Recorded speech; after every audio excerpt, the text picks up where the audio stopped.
Welcome back to From Corporate to Cashflow, where Andrea Cannon and Liz Schwab, two pharmacists navigating the process of building time and financial freedom through real estate investing and lending while working our day jobs. Navigating the journey is difficult, but our podcast guests are experts at showing us how it's done. And today we have Courtney Johnson. Courtney, thanks so much for joining us. I'm so excited to be here. Thanks for having me. Yay! Oh, I'm so happy. Me and Courtney got to know each other a lot through Owners Club this year. And so I'm super excited to have her on. And so, Courtney, I know a lot about you already, but I'd love for you to share with everyone else a little bit about your journey and how you got to where you are today. Absolutely. So, by nature, I'm a doctor of physical therapy, pelvic floor specialist, and I've been in practice for almost 6 years now. I cannot believe I'm saying that out loud. Like, it doesn't feel real that I've been doing this for 6 years. It feels a lot longer than that. And I got into physical therapy, like, probably most people have most of their life, right? Like they had some type of injury or whatever. But I never thought about being a entrepreneur physical therapist. Like I always just wanted to like treat athletes. And so after quickly doing that for a couple years out of school, I was like, I am not meant to live in the walls of a clinic with a boss telling me what to do, telling me I have PTO, yada yada, right? Working corporate life. I quickly found out after a couple years of burnout, and I went and started my own physical therapy. Actually, it's online company where now I do high ticket coaching for women's health, and I absolutely love it. It gives me a ton of time freedom, flexibility, and honestly, location freedom too. Like I can work from anywhere, do anything, but also gives me a lot of like, there's no cap on the financial side of things as well, which is particularly interesting to me as like a real estate investor too on the side. It's like I would never make enough money living or like working as a full-time physical therapist had I not gone and started my business to be able to even like do side quests like um, investing in real estate and kind of the things that I do now. Especially, joining like Sub 2 and joining Owners Club, like these higher level masterminds, like there would be no way that I would be that flexible with like the amount of money that I was making. So I was like, I need to do something to put myself into a better position that has now allowed me even more opportunity to become a real estate investor, which was kind of always the goal. Like when I was a new grad physical therapist, I did my first fix and flip with a couple friends and I made like $12,000 and I put only like we had like a big private money lender on the side or in the deal and we just put like a small portion down. I think I put like $1,000 down and I made 12,000 on the flip and I was like, "Oh, I'm really invested in real estate now." Like that's really cool. And as a new grad physical therapist making no money, just getting out of grad school, I'm like, this is what people are doing. I don't even need to be a physical therapist anymore. So I feel like that was my first exposure to real estate. And after that, I had always this like hunger and quest to do more real estate. And then after that, I started buying single family homes. I got an Airbnb. And this year we're diving into multifamily and RV parks and private lending. So, long story to your question. No, I love that. That's so awesome. There's so many different ways we can take this because your story is so interesting. So, first, I really want to understand just how did you go from, okay, I'm a physical therapist to now I'm going to do online physical therapy? Because I think it may be just me. If I'm like, okay, I'm a physical therapist, but I don't like Mhm. doing, exactly what I'm doing here. Maybe I'll just own the physical therapy practice that Mhm. like is still doing the same thing. So, how did you make that like jump? I feel like it's like almost like Yeah. a leap. Like, tell us about that. Yes. Okay. So like first thing that's like comes to my mind is like my mind, I was like, I don't want to be stuck anywhere. I actually left my full-time clinic job and took a travel physical therapy assignment because I wanted to travel. I wanted to never be locked down in one location. I wanted to see different areas. Like, mind you, I grew up in small town Iowa. So like growing up in Iowa, I'm like, I never saw the mountains. I never saw the beach. Like, my family didn't travel a lot and didn't have the means to travel. So, like, when I was a free spirit when I got out of school.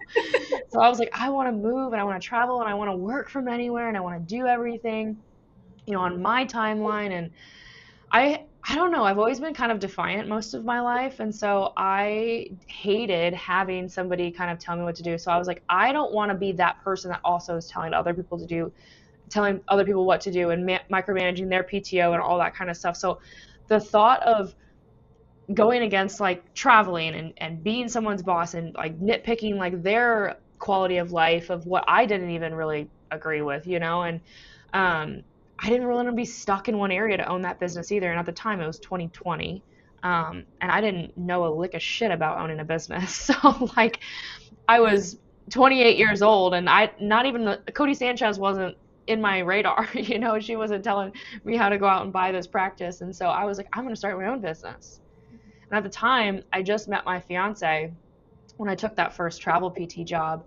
And obviously, we met on my first travel assignment in Arizona. So I'm Oh my. like, well, now I'm stuck in Arizona. So here we are. Here, Miss Travel Queen, and then meets her fiance. And okay, so now we're stuck here. So at that point, I was working this travel assignment, and I was like, I don't want to own a clinic because I didn't know how. I didn't know anything about that. So I was like, I'm going to start it online because it would give me time freedom. It would give me flexibility of working from anywhere, traveling whenever. Johnny already owned his own practice at this time. So it was already like convincing too, because I'm like, well, Johnny works 10 hours a week. Like, I want to work 10 hours. I don't want to go work 40 hours a week when Johnny works 10 hours a week, So he was kind of encouraging me to start my own thing. And I didn't want to start my own brick and mortar. I didn't want to start a company either because I was like, I know nothing about owning a business. So I was like, let me just try it online. Let me just be a social media yapper. And that's when I learned a lot of my social media skills about like just posting and like offering and giving value and all of this stuff. And it just like, I just went into it like not really knowing what to expect and like what would be on the other side besides time freedom, location freedom, and eventually financial freedom. I was just like, I'm just going to go for it.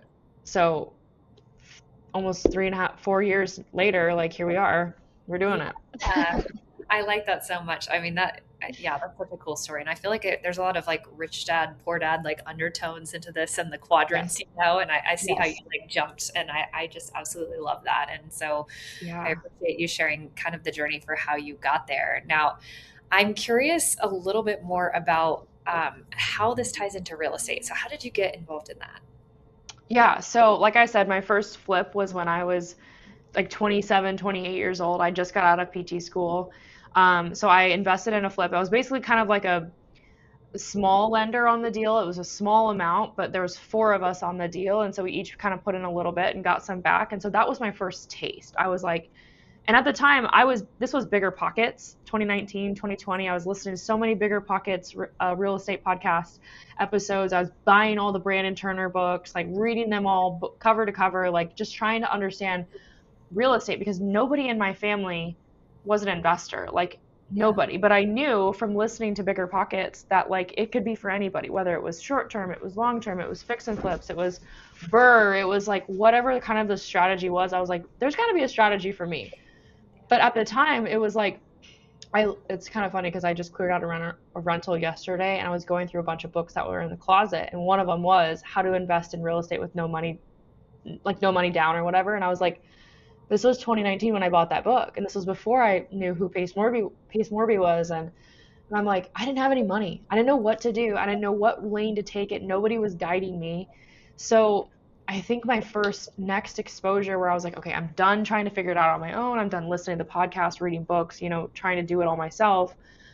I found Sub 2. I found Pace, and this was 2022, and we joined Sub 2 in 2023, early 2023. And ever since then, it was kind of just like, let's go, let's get a couple more rentals. And we were doing it like buy one rental, like renovate it and like keep it and all that. Um, and now we're up to a couple rentals, a 24-plex, and private money lending. So it kind of just like the more and more I exposed myself into it, the more I learned, the more I understood what my risk tolerance was, the more money I made in my business. I'm like, I need to do something with this money. It kind of just like all has unfolded in the best possible ways, for what makes sense for where I'm at in life right now. Yeah, no, that makes a ton of sense. And did you do any more fix and flips after that first one, or did you go more towards the burr strategy and that sort of Burr. Yeah, I didn't do any more flips. One, because I didn't have any knowledge about it. I didn't know a lot of contractors in Arizona. I didn't know other people that were doing it before joining sub two. So like I was like out of that, and it was a dyed friendship. So like I was kind of like away from it at that point, and then I was like, I gotta find a lane that makes sense for where I'm at right now. And at the Yeah. time, I was like, oh, single family rentals, like buy as many doors as possible. You know, I feel like everybody went through that little phase of real estate. It's like all you know, right? You're like, I don't know how to lend money. I don't know anything about losing money, like it's just the safest way, right? Yeah, it's so interesting too because we've had several guests on here who have also either done the fix and flip thing or they've done the like single family rental thing or both. And then now they're super glad that they are onto bigger assets and they're like, I wish I Yes. would have started sooner. And that's like the thing that they are all like, keep saying. And I'm like, man, why did we all do the single family thing first? Like why Yeah. It was was the this? safest way. It's what everyone says on YouTube. Like, Yeah, I mean, there's and so then much. you meet Pace and he's like, go buy an RV park. I mean, to be fair, he was a single family guy for a long time. So we were listening to him. 2,200 rentals? Like, Yeah, that is crazy. a lot. That is a lot. Oh my goodness. I Hmm. am like tapped out at 10 and I'm like, okay, now it's time to pivot. Yes, yes. So thinking about your journey that you've had so far, what is the biggest lesson that you think you've learned along the way?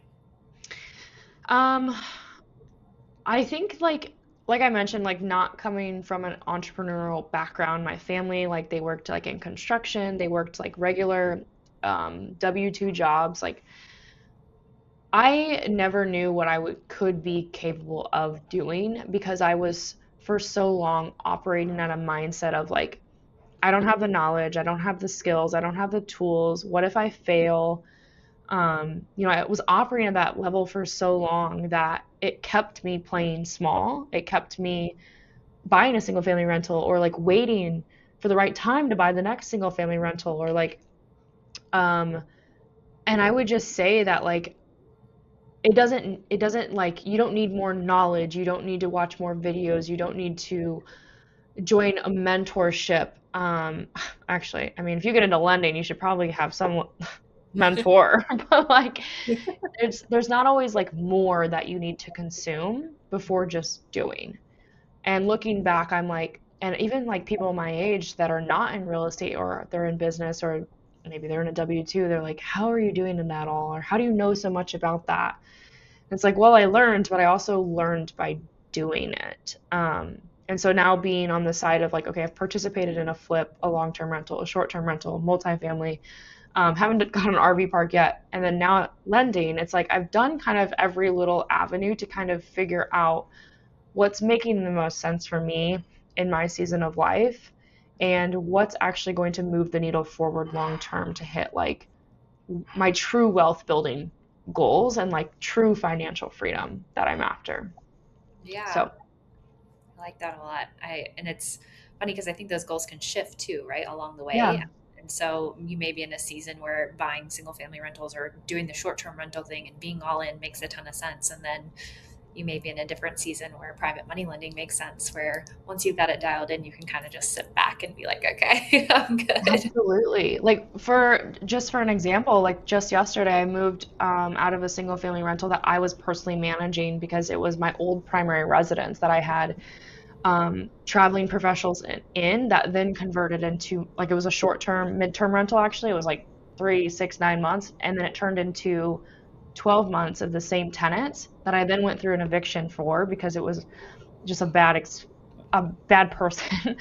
That after that it just went downhill from there. There was so many issues that I then was like, okay, I'm selling this. I'm done with this. Like I don't want to do any of this anymore. That now I have like this like mid or long-term rental bad taste in my mouth. And in this season of life, I'm like, I don't have the energy, the time, the bandwidth, the patience to deal with something like that. And sure, I could have hired a management company that would solve the issue, but it wasn't. It didn't make sense. It was, I'm selling it for the uh, tax tax break for like capital gains tax, right? I lived in it for 2 years, and then I was under the 5 year mark, so I sold it. And like it just makes sense that I'm like, I'm tired. I don't want to do this anymore. And I'm gonna take that money and instead of having an asset that, yeah, could gain equity over time, and it did, or small cash flow of like $300 to $400 a month, or I can take that money out, sell it, get rid of the headache, take the money, and then go put it into a lending deal that is passive, where I don't have to think about it. It's making more money than it would if it was in the rental.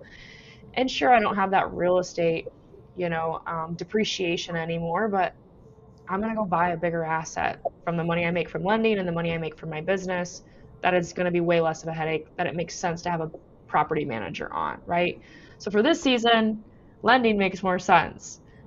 2 years ago, a rental was making sense to me. So it's just like you're saying, it's just like find out what works for you, and you can always change. Like the goalpost can move.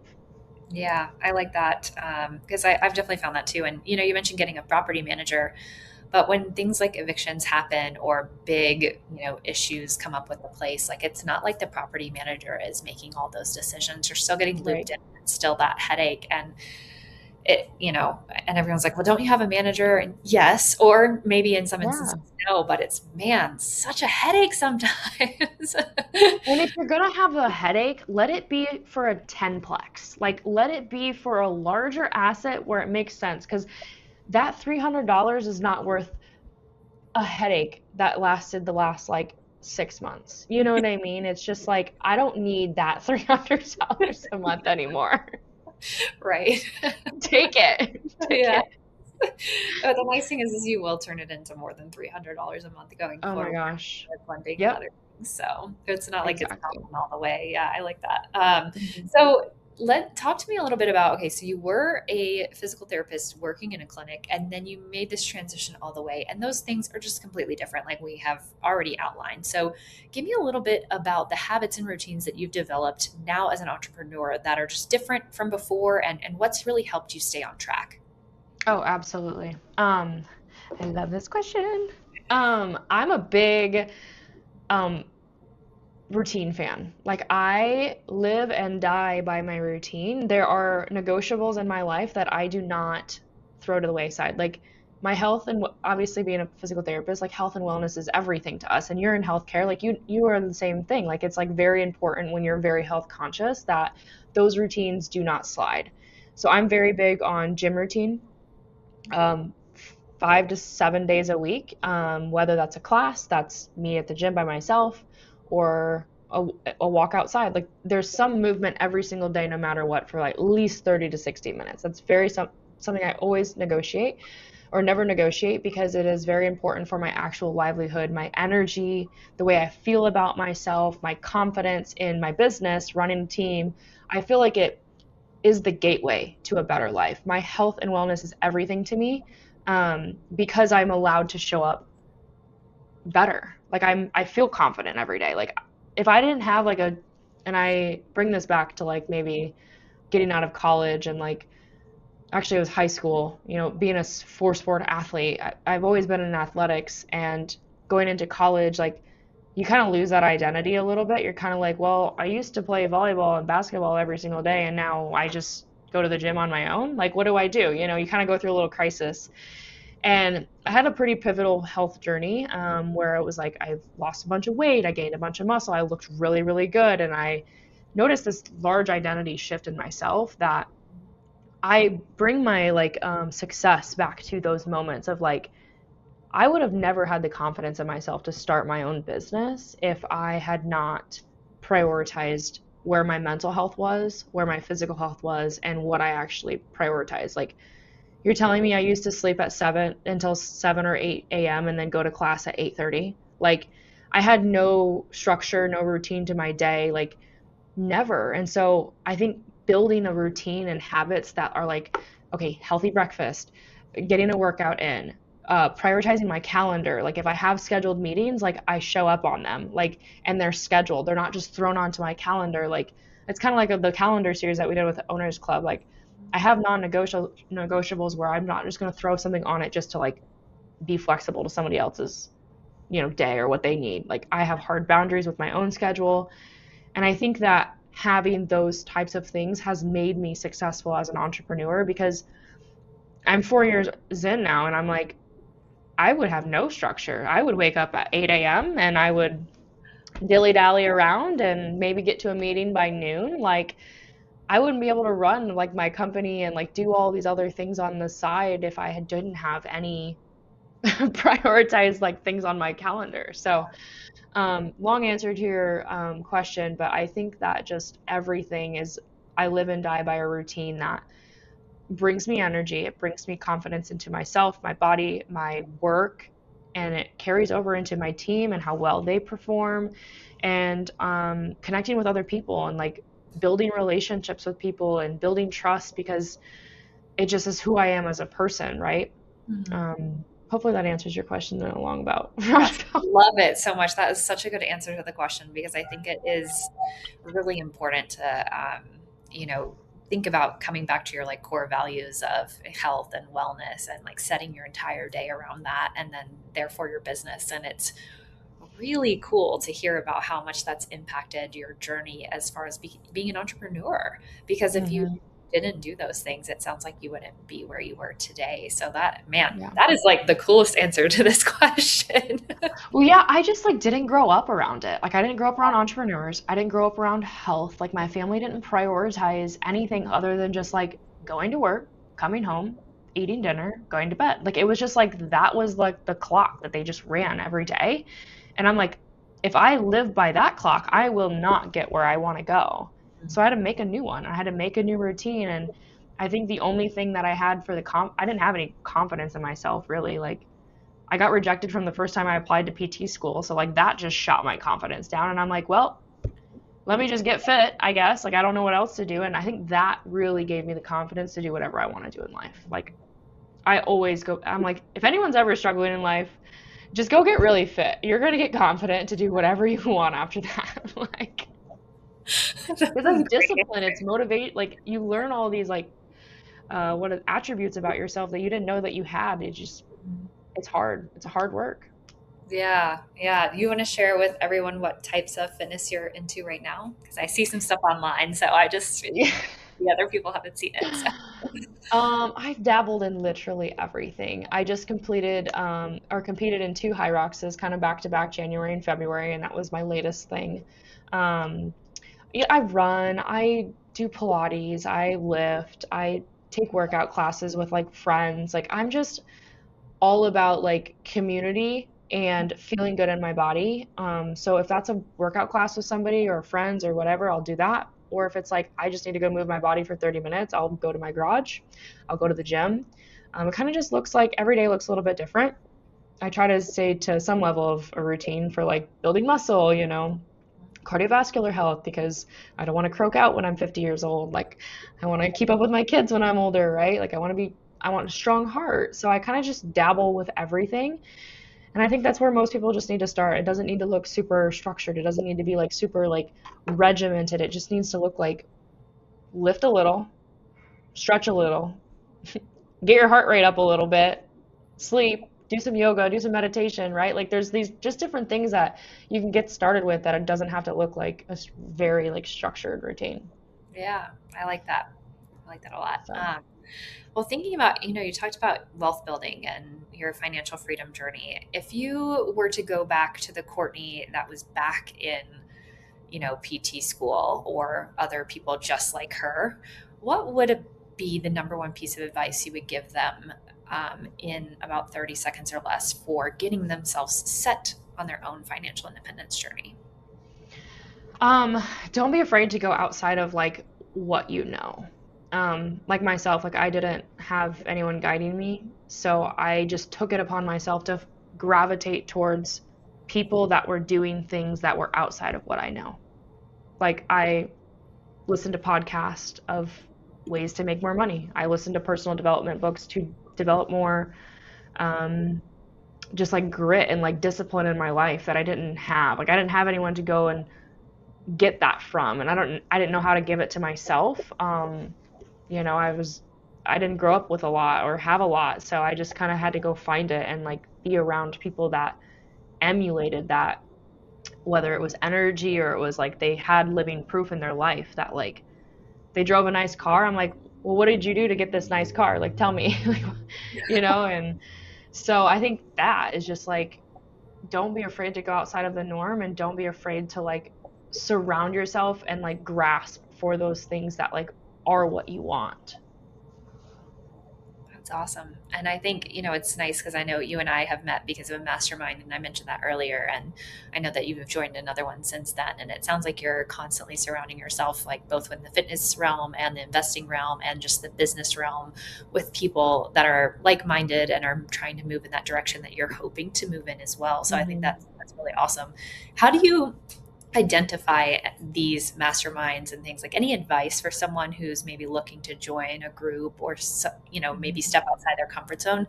Where would you look? Any advice? Yeah, I think it would go in like at least if you're trying to find some level of like a community that is doing what you aspire to do. So like for example, real estate community, like be immersed in the whether it's like a mentor that's doing it or a coach that's doing it, like you got to find them, whether that's through social media, YouTube, books, whatever, podcasts, um, and like just go in with an open mind, like they're out there, but a lot of them can be scammy. I think a lot of programs are straight trash, if I'm being honest. Um, and it's hard to filter through the noise. Um, and it's hard, especially as a newbie, to filter through the noise. So I think go in with discernment and don't be afraid to say no to somebody that if you want to join and you're getting sold to, right? Like, don't be afraid to say no and be curious and ask questions because everybody out there is an expert. And I even encounter this in my own business. Like, everybody says they're an expert in women's health, but it's like, who actually is that person? And like, who do they stand for? What is their brand? And I think that you can see through people pretty quickly. So I would say like that, and don't be afraid to invest when the opportunity does arise. Like this next mastermind that I just joined like a month ago, like I was very nervous, but seen more than double my return on investment, and I was literally scared shitless investing into this program. Um, and it was the best thing that I've done so far yet this year. Um, because I knew that I needed it, but I was so nervous to do it because I didn't know what the return would be. And then the last thing I'll say on this is that like most people commit when they are ready. They're Mhm. like, "Oh, I'm finally ready to do this."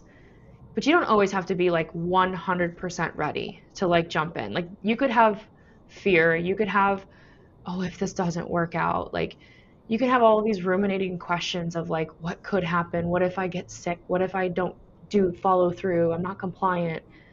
And those are always going to be there, but that's just like fear talking. You don't have to be 100% ready and like to start. You have to just understand that like like the becoming, like the getting ready, like that is also a process that is like so beautiful and like so worthy of like your investment. Even if it freaking fails, like even if it doesn't work out, you made a bad investment. Like one, you learn who you become in the process, but also two, like you learn by failing too. Like there's lessons in failure that are also really, really good and beautiful too. So yeah, that's what I would say. That's awesome. And I think that applies for not just masterminds and things like that, but also Yes, just definitely. investing and all the moving to a bigger asset class, life things, having a baby, probably. Literally anything. Like the process of becoming, like I think everybody doesn't, or like a lot of people don't realize like that process is like so amazing. Like oh, I wish sometimes where I'm like, okay, what's the next thing that I want to go do so I can like go try to like become that. You know what I mean? And I'm like, you just learn so much about yourself, which is really cool. Yeah, that is really cool. And that is some great advice as well, because I think it applies to almost everything. And that process is really beautiful. And I don't think I've ever even heard anybody talk about that as much. I really Everyone appreciate talks about the end goal, It's Yes. like the goal or the failure. Like it's never like the middle. Yeah. And I look back at life and I'm like, I got rejected by the first physical therapy school that I applied to, and I had to take a whole year off of school. In the middle of that, that was awful. I was sad, depressed, embarrassed. Like, I just worked hard for 4 years in school and I didn't get accepted to my grad school, my dreams. And now I look back and I'm like, I'm a freaking like on my way to $1 million business And I was sad that I got rejected from a PT school. Like, I'm looking back, I'm like, that year was the transformative year to get me here. Like, but in the middle of it, sucks. Sucks, you know? Yeah, and I think life really is a series of those middles, although we're looking at the milestones, right? Like the beginning, before, the after, the Mm. result, or the failure if it didn't happen, but really is a lot of those middles connected. And so if we're not appreciating that, we're really not appreciating a lot of life, right? Um, Yeah. Yeah. that's really cool. Well, me and Liz both are really interested in traveling and getting outside and exploring the outdoors as just a part of building wealth. So we're having fun at the same time. And I know you feel this also because we talked about this Hmm. already a little bit. So, with that, any upcoming potential bucket list trips that you've got for the next year or two? Um, well, I'm a big snowboarder, so I do have a couple snowboarding trips, one with you, on the docket. I am going to Mexico, to do a podcast recording on a podcast that I've been like listening to. I bought her book like when I first got started in women's health, and now I'm going on her freaking podcast, which is like so cool. Like I'm so excited for that. So that is kind of like bucket listy, you know what I mean? It's kind of like, wow, like full circle, like how did this happen? Um, and then I don't have any like European travel, which I wanted to do this year. I don't have it on the books yet, but I am gonna get married this year. So there's that, and then we'll see where the wind blows me because this year we're also trying to have a baby too. So I think there will be some type of international baby moon if that is God willing happening. Honeymoon, baby moon combo thing. Yep, something's gonna happen. So the back half of the year is not planned yet, just because we're kind of like, what's happening? I don't know. So I like that. I like yeah, that. That sounds like a great year ahead, and several to come after that with like all the changes with you guys. So that's super exciting. yeah. Congratulations once Thank again you. on all of that. So if people want to work with you, how could they do that? What would you like for people to bring to you, and what are you looking to go to next with your business? Absolutely. I think the best thing that I just love to ask for is just like when there is somebody that you come across for like from a women's health perspective, like and they're struggling with pregnancy, postpartum, pelvic floor related issues, like I have an online platform, YouTube, Instagram, TikTok, all threads, all of the things that like I'm a big educator. So anything across the board on that. I have so many resources for women for all parts of life, I would say. I just also have a podcast that's around women's health. It's called The Female Blueprint. That podcast is centered around um, making your own blueprint for life, given the information to you. Like, don't follow anyone else's, don't follow what everyone else is telling you to do. Like, create your own blueprint from uh, all pieces of advice of whatever you want in life. So it can be applicable to health, it can be to entrepreneurship, it can be anything, right? And then the last thing would be for real estate related things is we are buying multifamily and RV parks. So Awesome. That sounds in great. mountain towns for RV parks. So don't send me an RV park in the middle of Iowa. I will not buy it. Oh man, visit you can visit the fam. I mean, Yeah, I know, right? Let me just stay in my RV park down the street. that's awesome. That's cool. And any particular states for the RV parks or multifamily? Multifamily are red states, RV parks, I mean, preferably red, but mostly like mountain towns. So anywhere near ski resorts Okay. and where people can go in the summer to mountain bikes, hike, camp, live their best life.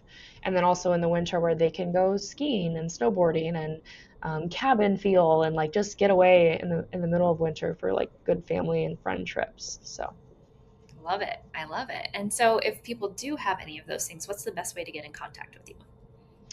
um, I would say Instagram, email, YouTube, send me a letter in the mail. My handle is CL Johnson on Instagram, or the Female Athlete Doc is my other Instagram handle, and then my YouTube is also Dr. Courtney Johnson. I love it. I love it. Well, thank you so much, Courtney. I have really enjoyed having you on, not only as a friend, but also just your journey is so fun and inspiring, and love connecting with you about life and business and health and all the things. I think they relate so well together, and you have them all tied up in a nice little bow. So thank you so much for Yes. being on here. Yeah, thank you so much.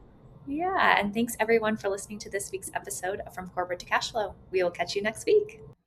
Hey, it's Andrea. Thanks so much for listening to this episode. If you liked it, I'd love it if you hit subscribe. Thanks so much.